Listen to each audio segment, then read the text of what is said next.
오늘은 예수님께서 우리들에게 목마른 자들아 내게 와서 마시라 라는 말씀을 우리에게 주셨습니다. 그 말씀을 가지고 은혜를 나누도록 하겠습니다. 여러분, 예수님께서 초막절 때 예루살렘에 올라가서 서서 외치신 말씀입니다.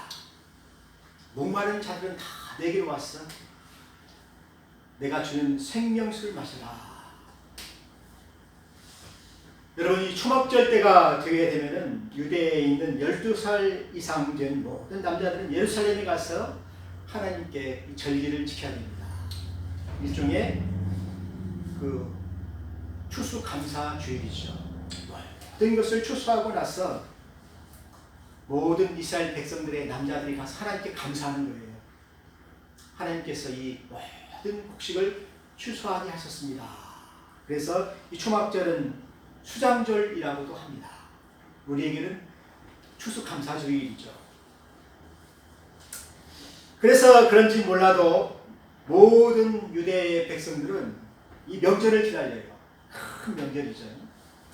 여러분들도 그 추석을 많이 기다렸죠? 예? 추석이 되면은 감도 있고 배도 있고 또 뭐가 있습니까? 사과도 있고 밤도 있고 대추도 있고 떡도 있잖아요. 송편도 있고 온 가족들이 다 모여서 얼마나 즐겁습니까? 하나님의 백성은 또 마찬가지입니다. 200만의 인파들이 예루살렘에 모여서 축제를 벌이는 거예요. 여러분, 그저께 꽃놀이 하는데 축제하는데 사람들이 엄청 많이 몰렸더라고요. 축제입니다. 축제. 많은 사람들이 시골에서 올라와서 짐을 꾸려가지고 예루살렘으로 모이는데 200만의 그 민중이 몰리니까 얼마나 큰 명절입니까? 그러면 그 사람들 어디에 다 잠을 자야 되겠어요? 여관이 있겠나요? 잠잘 곳이 없어요. 그러니까 초막을 치는 거예요. 초막을 쳤는데 초막이 감람나무나 종려나무 가지로 이렇게 엮어서 이렇게 비만 피하는 거죠. 이슬만 피하는 거죠. 거기서 자고 아침에 일어나서 다시 또 하나님께 예비하고 찬양하고 막 그 찬양 집회가 하나님께 영광을 돌리는 그 집회가 또 감사하는 그 제사들이 일주일 동안 8일 동안 이렇게 계속 되어진다는 것입니다.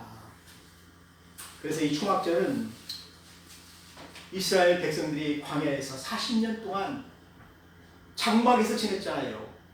텐트에서 지냈다는 것입니다. 그 초막을 연상케 하는 거예요. 그래서 이 하나님께서 말씀하시기를 너희는 이 초막절을 지켜라. 초막절을 지키면서 너희들이 광야 교회 때 40년 동안 하나님께서 하늘의 만나를 너희에게 먹이시고 너희들이 목마를 때 반석을 쳤잖아요. 반석을 때렸어. 반석이 깨지니까 거기서 물이 나왔잖아요. 물. 그래서 그 물로 그들이 목마름을 채웠다는 것입니다.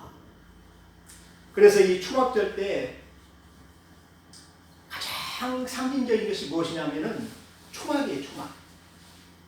또 물이에요. 물. 하나님 광야에서 우리에게 초막을 주어서 만나를 내리셨고 반석을 통해서 우리에게 물을 주셨다. 그것을 기념하라는 것입니다. 기억하라는 것입니다. 그리고 1년 동안 하나님께서 비를 내리셨어. 이른 비를 내리시고 늦은 비를 내리셔서 우리에게 마실 물을 주시고 곡식이 자라게 하시고 열매 맺게 하시고 풍성한 열매를 수확하게 하셨다. 감사하다는 것입니다. 그래서 이 초막절은 9월이나 10월에 있어요. 그래서 올리브와 포도와 무화과나 다 거둔 다음에 감사의 절기를 하나님께 드리는 절기입니다. 그런데 모든 사람들이 다 예루살렘에 올라가는데 제 아들도 올라갔어요. 예수님의 동생들도 다 올라갔어요. 근데 예수님 올라가지 않으셨어요. 이상하죠? 예수님께서 말씀하십니다. 내 때가 아직 이르지 아니하였다. 동생들이 그럽니다. 예루살렘에 올라가셔서 200만의 인파가 군중이 몰리는데 거기에서 큰 능력을 행사하셨어. 자신이 하나님의 아들이신 것을 나타내십시오. 왕이 되어주십시오. 그렇게 압력을 넣는 거 아니겠습니까? 근데 예수님은 말씀하십니다. 내 때가 아직 이르지 아니하였다. 6절이 그러잖아요. 근데 너희 때는 항상 준비되어 있으니 너희들은 가서 예배를 드려라. 나는 하나님의 시간이 아직 이르지 아니하였다는 것입니다. 아직 사명이 있다는 것입니다. 근데 사실 이때 예수님께서 예루살렘에 올라가셨다고 한다면 또 올라가셔서 그때 거기서 큰 일을 행하셨다고 한다면 200만의 인파들이 어떻게 하겠습니까? 막 열광을 하겠죠. 예수님을 잡아서 임금 삼으려고 하겠죠. 그러면은 그 나라에 있는 헤롯 왕과 그 제사장들과 이런 사람들이 시기하지 않겠습니까? 그래서 예수님이 하신 일을 못해요. 예수님 아직도 3년이라는 공생애를 사시면서 전도하셔야 돼요. 말씀을 전파하셔야 돼요. 또 제자들을 가르치셔야 돼요. 많은 사람들에게 하나님의 나라를 가르치셔야 돼요. 그런데 미리 가서 그렇게 사람들에게 시기를 받고 미움을 받게 되면은 예수님이 하신 일을 못한다는 것입니다. 내 때가 아직 이르지 아니하였다는 것입니다. 나는 이 공생애를 다 마치고 내 사명을 다 한 다음에 하나님께서 나에게 예루살렘에 올라가셔서 해야 할 그 일을 내가 해야 한다는 것입니다. 하나님의 어린 양으로서 이 세상에 오신 것이 무엇입니까? 예루살렘에서 우리의 죄를 위하여서 자기의 몸과 피를 다 내어주시는 거 아니겠습니까? 자기 목숨을 들여서 우리의 죄를 사하는 대제물이 되어야 되지 않겠습니까? 그래서 예수님은 올라가시지 아니하시고 은밀히 갈릴리에서 백성들을 가르치셨어요. 예루살렘에 가지 못하는 백성들이 많잖아요. 남자들은 다 갔지만 어린아이들과 여자들과 노인들은 못 가잖아요. 이런 사람들을 예수님이 갈릴리에서 말씀으로 가르치셨다는 것입니다. 네? 초막절의 의미에 대해서 가르치셨겠지요.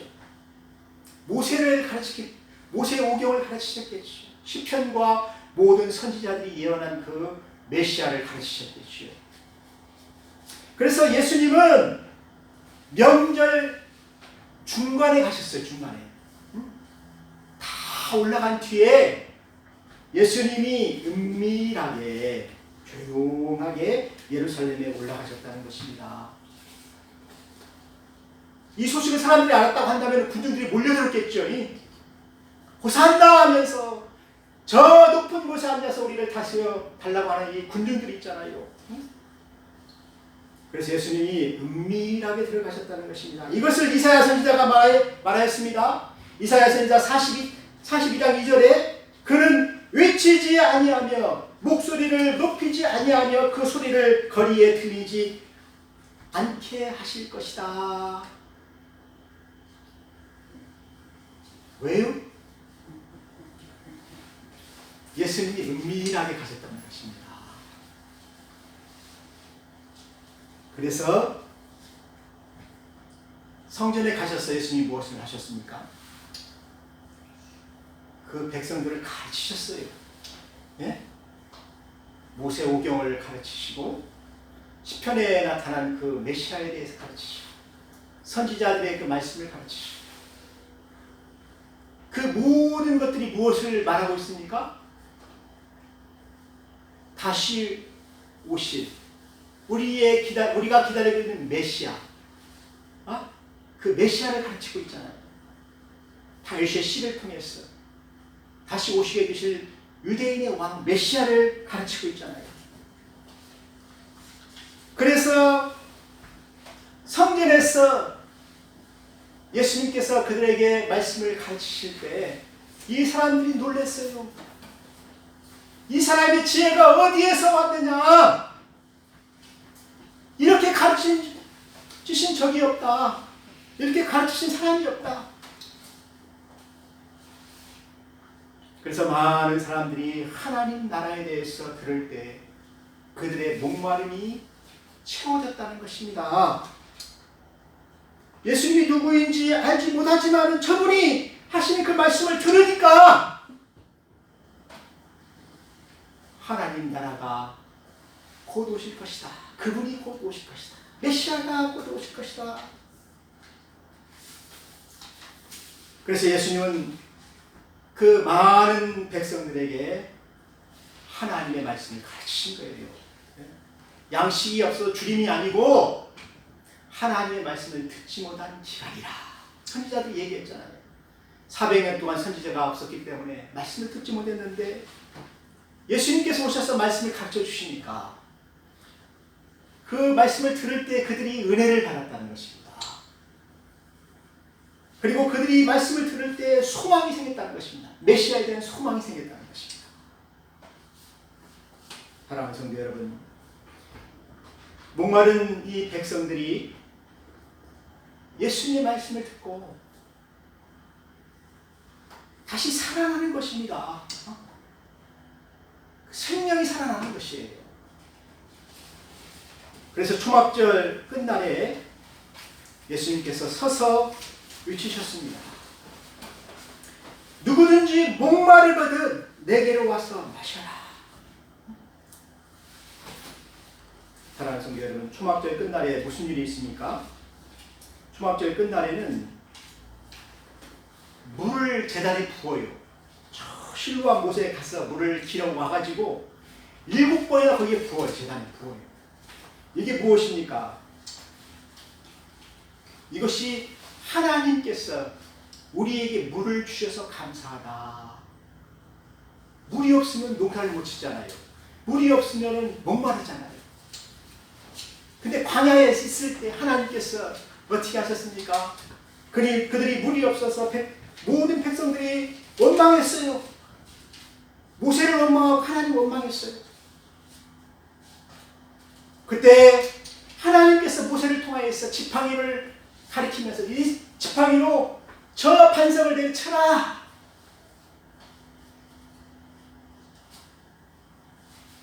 근데 내리치라고 했나요? 아니면 명하라고 했나요? 명하라고 그랬죠. 반석을 명하라. 물이 나오라고 했잖아요. 근데 모세가 막 화가 나가지고 반석을 어떻게 했어요? 내리쳤잖아요. 근데 거기 물이 나왔어요. 그 물을 그들이 마실 때 어땠습니까? 해가 있었잖아요. 해가. 목마름이 얼마나 사람들에게 힘들고 어렵습니까? 그런데 반석에서 물이 나왔다는 것입니다. 그것을 감사하는 거예요. 그래서 물을 길어다가 그 제단에 붓는 것입니다. 이것이 초막절의 하이라이트, 마지막 축제입니다. 마지막 제사예요. 근데 그때 예수님께서 서서 일어나서 말씀하시는 것이 선포하는 것입니다. 누구든지 목마르게든 이제 내게로 와서 마셔라. 성경의 이름과 같이, 성경에서 말씀하신 것과 같이 너희에게서 생수의 강이 넘쳐 흐르리라. 사랑하는 성도 여러분, 예수님께로 와서 물을 마시는 그 물은 생수의 강이 넘쳐 흐른다는 것입니다. 흐른다는 것입니다.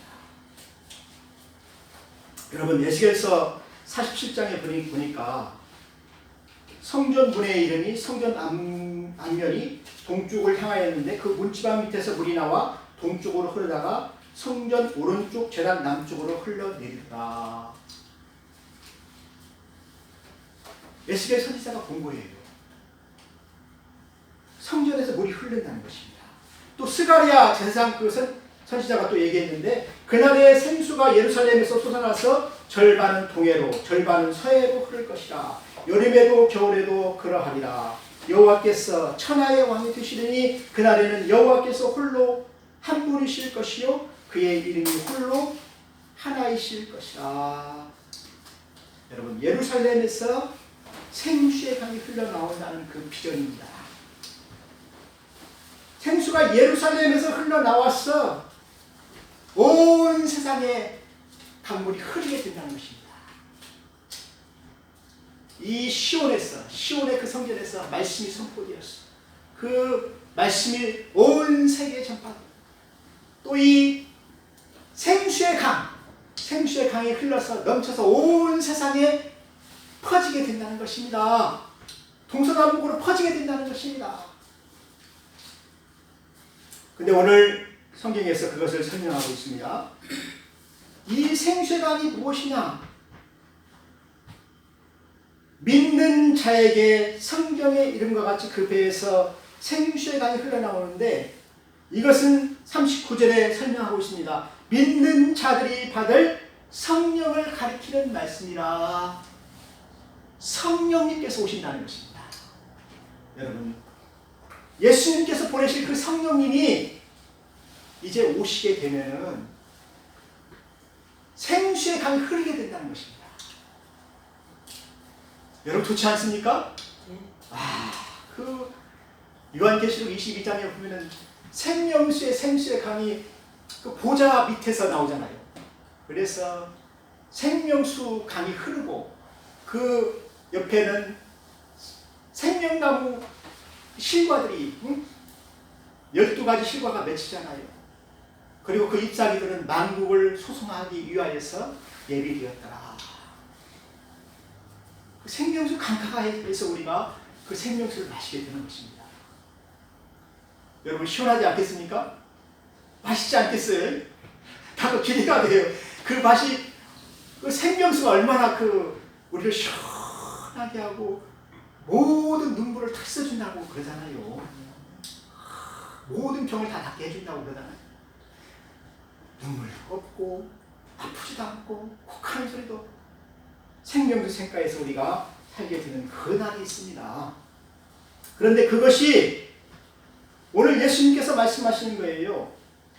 내가 곧 생명수의 생수를 너에게 줄 것이다. 이것이 바로 성령입니다. 믿는 자들에게 예수님께서 약속하신 것이 성령을 선물로 너희가 받으리라. 그래서 그들이 예수를 믿었을 때 어떻게 되었습니까? 예수를 믿었을 때 성령을 선물로 받게 되는 거예요. 하나님의 자녀가 되는 거예요. 여러분, 예수님께서 언제 성령을 보내셨습니까? 예수님께서 다시 예루살렘에 올라가시죠. 그리고 우리를 위하여 다 돌아가셨어요. 또 승천하셨어요. 그리고 50일 후에 오순절 성령이 오셨잖아요. 오순절날 오셨잖아요. 오순절날 성령이 오셨을 때 어떻게 되었습니까? 많은 사람들이 어떻게 됐어요? 불의 혀같이 갈라지는 그 환상을 보았고 땅이 진동하고 하나님의 그 말씀하시는 그 말씀이 들리잖아요. 소리가 들리고 막 혀가 이렇게 구부러져서 막 방언을 하게 되고 흙에 눈물이 흘리게 되고 온몸이 뜯부치고 회개하게 돼요. 회개. 눈물을 흘리면서 회개하게. 그 성령의 바람 속에서 우리가 예수님을 믿었잖아요. 그 성령의 바람 속에서 우리가 하나님의 자녀가 되었잖아요. 그때 여러분 어떻습니까? 여러분의 배에서 생수의 강이 터져서 흘러나온다는 것입니다. 여러분들이 예수를 믿게 되면 예수님을 닮았어. 이제 여러분에게서도 성령 충만이 있기 때문에 넘쳐 흐른다는 것입니다. 예수님 닮았어. 이제 다른 사람들에게 나타날 때 예수님처럼 사랑하고 예수님처럼 겸손하고 예수님처럼 그 아름다운 그 모습이 성령의 열매들이 우리 속에서 쏟아나온다는 것입니다. 여러분, 이런 성령을 하나님께서 우리에게 주신다는 거예요. 그 성령님은 내 안에 계셔요. 나와 함께 하셔요. 나의 삶을 인도하셔요. 그 성령님께서 오셨을 때 어떻게 됩니까? 우리는 성경에서 말씀하신 것과 같이 그 배에서 생수의 강이 흘러 넘치리라. 여러분 이사야서 58장에 보니까 여호와가 너를 항상 인도하며 메마른 곳에서도 내 영혼을 만족하게 하시며 내 뼈를 견고하게 하시며 너는 물된 동산 같겠고 물이 끊어지지 아니하는 샘 같을 것이라. 예레미야 선지자가 또 얘기합니다. 그 심령이 물된 동산 같을 것이다. 여러분 물된 동산 어떻습니까? 자라잖아요. 식물들이 자라잖아요. 열매를 맺잖아요. 그래서 영혼의 참 만족을 가져다주는 물된 동산같이 된다는 것입니다. 예수 믿는 것이 복이에요. 내게로 와서 목마른 자들은 다 내게로 와서 마셔라. 이 세상에 목마른 사람들이 얼마나 많습니까? 왜 사람들이 목마릅니까? 예수님께 나오지 않기 때문에 목이 마른 거예요. 사람들이 어떻게 삽니까? 물가로 나오지 아니하고 어찌하여 양식 아닌 것을 위하여 은을 달아주며. 이 뜻이 무슨 뜻입니까? 양식이 아닌 것을 위하여서 사람들이 산다는 것입니다. 술을 먹고 마약을 먹고 이것을 비싼 은을 달아주면서 돈을 주면서 사는 거예요. 그래서 오늘날 마약 중독자들, 술 중독자들 얼마나 많습니까? 또 배부르지 못하게 할 것을 위하여 수고하느냐. 배부르지 못하게 할 것들이 너무나 많잖아요. 어머니 짓을 한다는 것입니다. 그래서 사람들이 수고하고 무거운 짐진 자들이 많이 있는데 예수님께서 말씀하십니다. 내게로 와라. 내게로 왔어. 목마른 자들아 내게로 왔어. 돈 없는 자들도 와라. 와서 이것을 다 사먹어라. 너희들은 값없이 포도주와 젖을 사라. 예수님의 포도주와 예수님의 젖을 사서 우리가 먹으라는 것입니다. 그러면 거기에 생명수의 강이 흐르게 된다는 것입니다. 사랑하는 성도 여러분, 이제 우리는 이 생명수의 강이 우리에게 흐르게 되기를 간절히 축원합니다. 여러분의 마음이 성령님께로 돌아와야 돼요. 우리의 마음이 성령님의 지배를 받아야 돼요. 성령님의 지배를 받지 않게 되면은 마른 강이 됩니다. 마른 우물이 됩니다. 여러분들은 성령님의 인도하심을 받기를 바랍니다. 성령의 충만한 은혜를 받기를 바랍니다. 같이 기도하겠습니다. 하나님 아버지 감사합니다. 우리를 물된 동산으로 인도하시기 위하여서 너희는 내게로 오라. 내게 와서 마시라고 하시는 예수님의 말씀을 들었습니다. 이 말씀대로 우리 속에서 생명수의 강이 흐르도록 하나님께서 우리를 인도하여 주시옵소서. 예수님의 이름으로 기도하였습니다. 아멘.